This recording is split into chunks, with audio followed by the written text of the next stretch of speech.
one by this count. The self the count.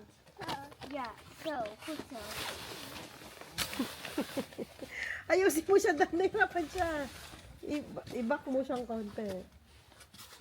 Ayan ako na siya. Yeah, good so. Yeah? Sa'yo, Likla, 4? Yes. Punta tayo ng salon para si haircut ng Kenneth for today. Wow, guys. Look at that. Paskong Pasko na. It's ka nice. Dali, niwan ako. Katak na naman ako ng katak.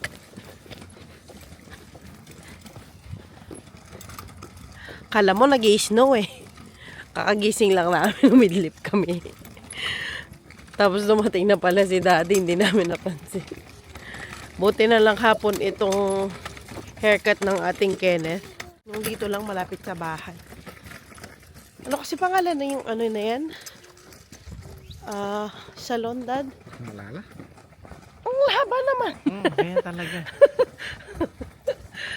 Nakalimutan ko din ang pangalan. Basta yung kung saan dati nagpapagupit si Kenneth. Kenneth? O dyan na naman siya lagi yan nagpapagupit. Magnet? Magnet? As the hair kinipa, magnet? Howlin. Tak? So, Magnet howler. magnet howlin, Kenneth. Are you okay there? Sa bagay, sabi ko kay Daddy, maaga pa. Parang may ano pa siya, nanggugupit pa. Ayun yung, parang hindi man siya, salon, parang bahay lang din. Mukha lang siyang, normal na bahay. Kung di mo titignan talaga, tsaka wala silang, sign. Hindi mahilig sila maglagay ng malalaking sign dito, no? Kung sa atin yan, salon yan, meron ng 199, rebound, mga ganyan. Pero sila wala. Lang talaga dito. Simple lang. Simple lang talaga. Tapos may yun sa labas for sure, di ba? Yung naka-stunting ganyan, na may design na or model ng buhok. Dito wala, guys. Ayan lang siya. Para lang siyang bahay. Kung di mo lang siya makita na nandyan siya. Hindi mo man ito mapagkamalang salon. Ay, may pangalan pala siya doon. Ayun. Maliit lang. We wait here. Dito sa loob. Dito na lang. Kibisi siya, oh. Nagkukulot pa siya. Tapos na. Uy, wait lang, anak. Wait lang. Wow, kuluters. Ken, Ershemut's out dun, okay? Nag-i-spray pa siya, Dad, eh. Let me see. Before. Ayan ang before na hair ng ating Kenneth. Patingin ng hair mo muna, nak. Ken, let me see your hair first. Ken, let me see your hair first. Oh, haba niyan, oh. Tingnan mo dito sa gilid, oh. Hanggang na niya. Yung kabila, Ken. Ken, yung kabila. May lalabas, anak. Come here. Nagmahal siya. Yeah, brother. May lalabas, anak. Yan, oh. Patingin muna ng hair. Haba, oh. Pumapasok na sa tenga niya. Iwan ko pa dito. Tapos ito, oh. Mahaba na rin dito. Para ngayong Pasko, pogi ang Kenneth natin. Pati sa kabila, oh. Wow!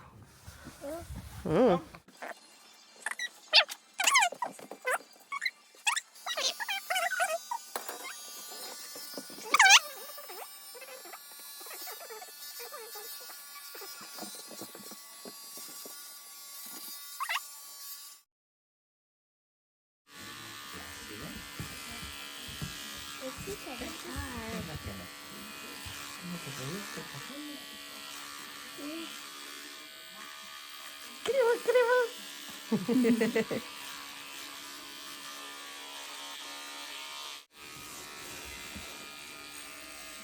Give us another day together?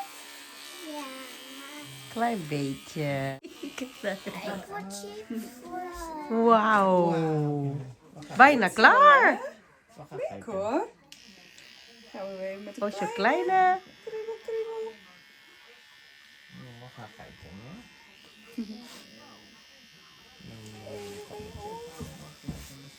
Kriebel, kriebel. Mag jullie niet meer daar zitten? Jullie passen niet. Kriebel. Kijk, het past daar niet meer voor wachten. Zo. Paars. Wil jij paars haar? Yeah. As my hair is long. Ja. Here. Nee, ik wil niet meer korter gaan. Vorige keer is er heel veel afgekomen hè, bij jou. Wil je het nu weer laten groeien? Ja? Wil je nog steeds korter gaan of lang gaan? Lange haar. So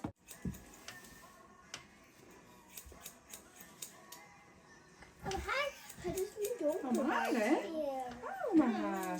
De zon gaat snel naar beneden. Allemaal zwarte haartjes.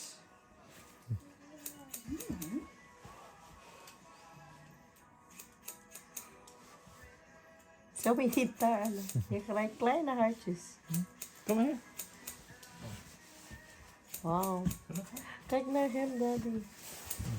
Misschien hij denkt hij is nog een grote jongen. Maar hij is nog 2. Ja. Kijk, Kennis gezicht gaat heel anders, hè? Wat het ineens een hele andere jongen, hè? Ja, klopt. Stoere vent. Wauw.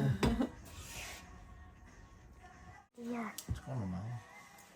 het plakt. Nou, dat kan een beetje makkelijk op, ja. Want, wat is dat kijken? Wat is dat kijken?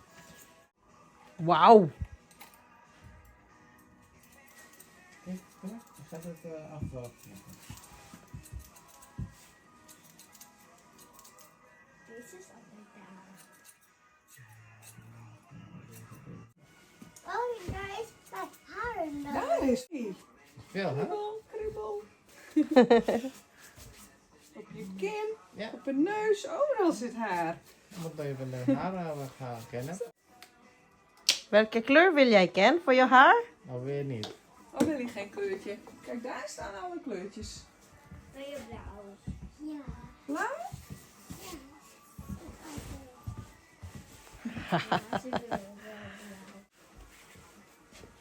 Zo. Tapos na, guys. Kijk, Kenneth. So pogi. Hi. Hi. Kijk eens hier. Oké, mooi. Kijk. Wauw. Blauw in mijn haar. Wow. Omdat de Blauwe. smoke in mijn haar.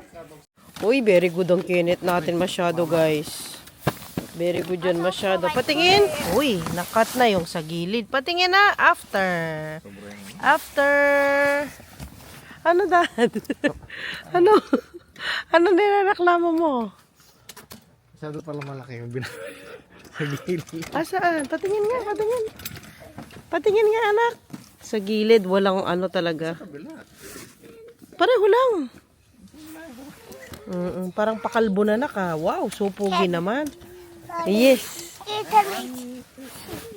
My lolly. Wow, may Guys, loli. Nag-iba yung tsura I niya. have also a color. I Yes. have also a color. Yes, but nagpa-color ang ate. It's It's a bit of Okay. purple pink. And Kenneth is a bit blue.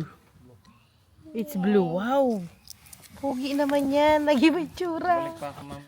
Para magkaikain. Pero ko talagang Kenneth natin pag nagpapagupit. Hindi siya ano talaga, iyak-iyak. Si Zoe dati umiyak nung first gupit ba niya yon? Second na. Yung second gupit, umiyak siya. After that, wala na.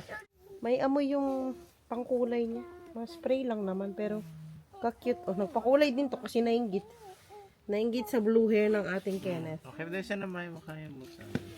Ang bango, amoy kahoy na nasusunog. Yung panggatong, gustong gusto ko talaga yung amoy na yun. Kinukwento ko kay daddy yung panaginip ko. Tangkad ni daddy na nakagayon ako. Kinukwento ko yung panaginip ko para misa ng kwento na lang. Kasi pag kinukwento ko sa kanya, tapos kukwento ko na naman sa inyo. Anyway, nanaginip ako. Maghihiwalay na daw kami ni daddy. Hihiwalayin niya ako. Pero before niya sinabi yon na magfa-file siya ng divorce, niyaya niya ako manood kami ng theater show. Yung theater show, parang theater show na comedy, ganyan. Tapos, merong isang actor doon na lalaki. Katapos nung show, nanood na kami, katas ng show, pinakilala niya sa akin. Ito na yung bago kong asawa, sabi niya gano'n. Lalaki ba lang gusto ni Daddy sa panaginip ko? Maghiwalay na tayo, sabi niya gano'n. Kasi, ito na yung siya mahal ko, sabi. Tapos, naglips-lips sila sa harapan ko, just ka lang. Tapos, yung susunod, mo? hindi ko alam, kakanood ko to ng ng K-drama. Tapos, yung susunod na eksena, remember ko talaga si Mama B. Umiyak ako, iwan ako ni Teban. Binigyan niya akong yung divorce paper, gano'n. Sabi pa ni Mama B, hayaan mo na, yun yung gusto niya. Sabi niya, hindi ba niya ako kinutso? Tapos nagising na ako. Ganon yung panaginip ko. Magdi-divorce na daw kami dahil lalaki ang gusto niya. Ano ba pinanood kong K-drama? Yung pinapanood ko naman ngayon, yung Dynamite Kiss lang. Dynamite Kiss ba pamagat nung pinapanood natin, Dad? Yun lang naman ang pinapanood ko. Wala namang iba. Wala namang lalaki to lalaki doon. Yun nga. So, ayun na istorya. Buti na lang panaginip lang. Ano kaya ibig sabihin nun? Pataya ako nga sa weteng kay Mama B. Yung pag naginip ka, nahiwalayan ka ng asawa mo. Anong number nun sa wedding? Ano? Oh, hintayin niya na lang ako. Oo, sige. Kukunin kasi ni Daddy yung package. Ayoko. Sige. Hindi, pasok kami. Bili na tayo ng itlog. Ano chips? Enog chips. Okay. Hindi magchi-chips si Zoe. Maalat yon. Hindi. Ano yung gusto mo? Ano yan? Kalaki ng smile mo, so gusto mo yan. Ayoko, iniwan mo ako, dinidivorce mo ako.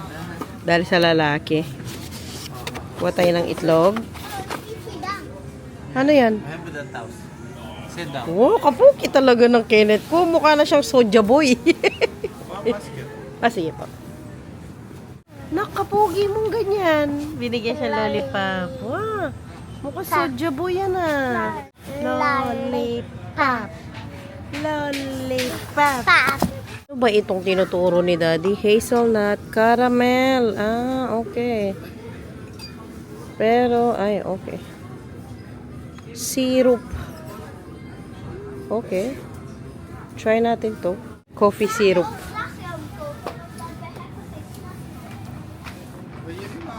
Blawa besa. Okay, may waffles doon. Sarap buhay ng dalawa. Nakaupo lang. Lach? Yeah, there. Where? Okay. Kuha tayo ng apple nila. Kanzi. May na-receive tayong letter. Ito talaga pinunta namin doon sa supermarket. Kinuha namin yung mga package. Ano ito? Ito yung doorbell. May doorbell na tayo, guys. Binili ni Daddy noong hindi niya makuha-kuha. Binili niya noong Black Friday. Ring doorbell. Yan o. Ni Daddy. Bago ko buksan ito, may natanggap tayong letter galing sa National Coordinator of Safety and Terrorism, blah blah blah. Alam nyo, ang daming ngayon naglalabasan na post dito sa Netherlands na maghanda kasi in case of water shortage at saka sa electricity shortage. Ang daming mga ganyang balita kasi nga sa mga nangyayaring mga gera-gera. Ayan. Ito lang siya. Isa lang siya. Oh. Booklet. Mga siya, guidelines. For example, merong emergency. Maganda. Initiative ng government. Oh, may mga steps dito. Step 1. I-prepare daw ang Stellia Node Paket Salmon Emergency Kit. Make a node plan. Gumawa ng plano, emergency plan. Tapos, kausapin, communication sa mga kapitbahay and help each other. Wow, magandang initiative to ah. Tapos merong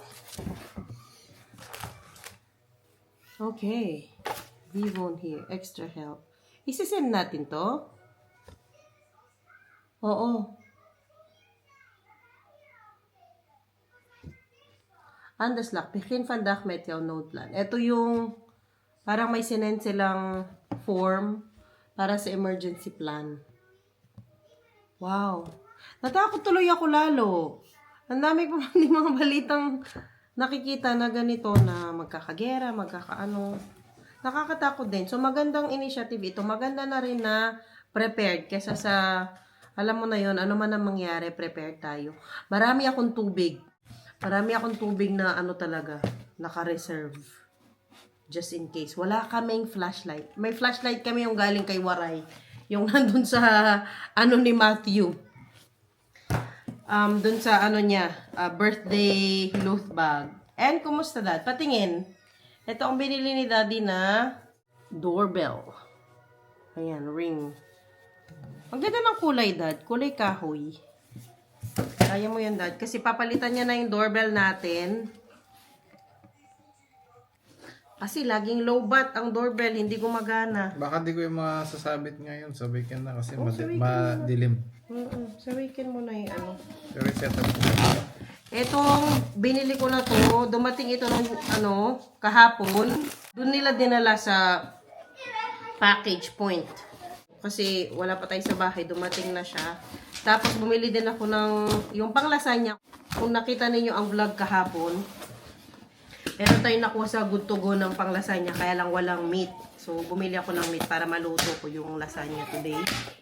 In-order ko lang to sa drugstore, mga essential. Kasi nagda-dry na naman ang balat ng ating dalaga. 1+1 ang Cetaphil nila. Ayan, pwede ito sa matatanda, pwede ito sa bata. Ano lang naman ito, no? Hydrating lotion. 1+1, di ba? Sayang ang ano. Marami siyang amoy. Dalawa itong Cetaphil na ito. Charang! And then, yung shampoo nila, bili ka ng 2. Tapos, may libreng 3. Saan ka pa dyan? Ano na ito? 3-in-1. Shower, shampoo, conditioner. Minsanan na. 316 no? Alin? Yung dito, 3 plus 316. Yes, plus 3-1. And then, vitamin D sa amin ni Daddy. Ano din ito? Bili ka ng 1, libre ang 2. Bigyan sila mag Black Friday dito minsan. Sobra-sobra ang sale. Ito din, vitamins ng bata. Bili ng 1, libre ang 2. Parang bukas yung isa. Yung vitamins naman ng bata, kasama na dito yung vitamin D nila. So, minsan na lang, 1 na lang. And then, of course, ang pangmalakas ay iba ang ano, nabili kong flavor. Okay, pwede na. Deodorant, guys. Ganon din ito. Bili kang 2, libre ang 3. Di ba pwedeng hingin na lang yung 3 libre? Hindi, no? So, ayun lang ang laman ng box na yon. Pang ano, mga essentials. Walang sabon pala, Dad. Wala akong sabong nabili. Wala, i-keep natin itong ano na ito, emergency situation. Hi guys! Pina-practice ni Daddy ang ano, ang ating bagong doorbell. Go, Zoe! Si Zoe yan. Hello! Huwag mo tatakpan!